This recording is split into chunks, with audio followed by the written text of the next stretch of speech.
Munting Regalo, sponsored by Estabilio Store, located at Barangay Kalapangan Norte, Lasam.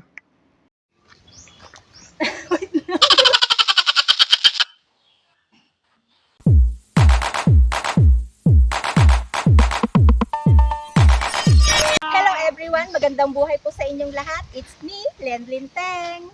Ang mapapanood nyo na video ngayon ay maghahanap tayo o magtatanong tayo ng mga estudyante. Natatanungin natin sila kung ano yung madalas na sinasabi ni teacher sa kanila. At bawat premyo, bawat sagot ay may papremyo.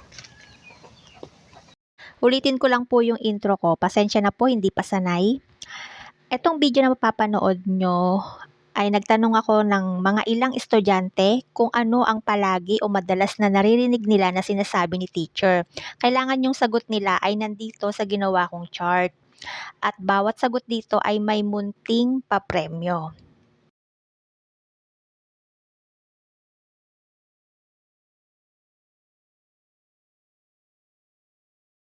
Boys at the back or girls at the back. Tutulong gawin nagigilitan ako. Okay. Meron ba? Sinabi niya? Wala.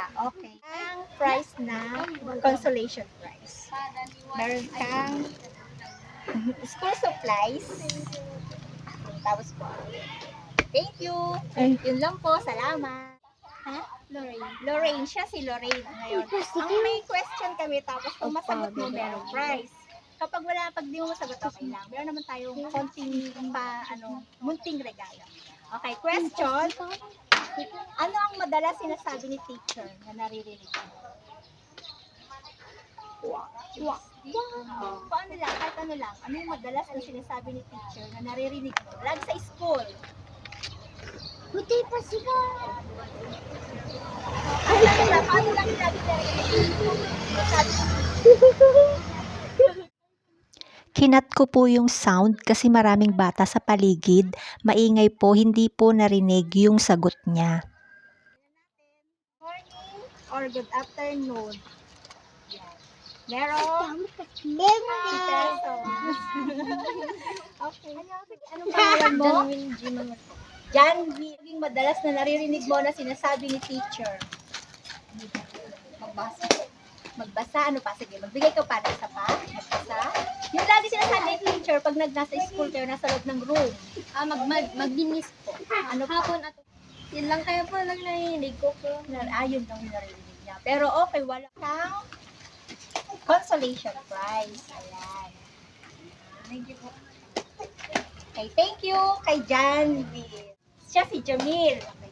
Ito question ko, kung may masagot ka o wala, okay lang. Meron ka naman consolation prize pag wala kang masagot. Question, ano yung madalas na sinasabi ni teacher sa school? Okay, class. Okay, class. Meron? Ano yung nandyan? Try natin. Ayan. Ay, 20.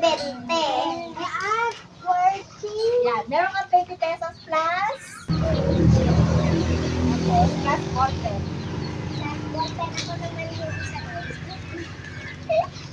Yan, ito si Jamil. Thank you.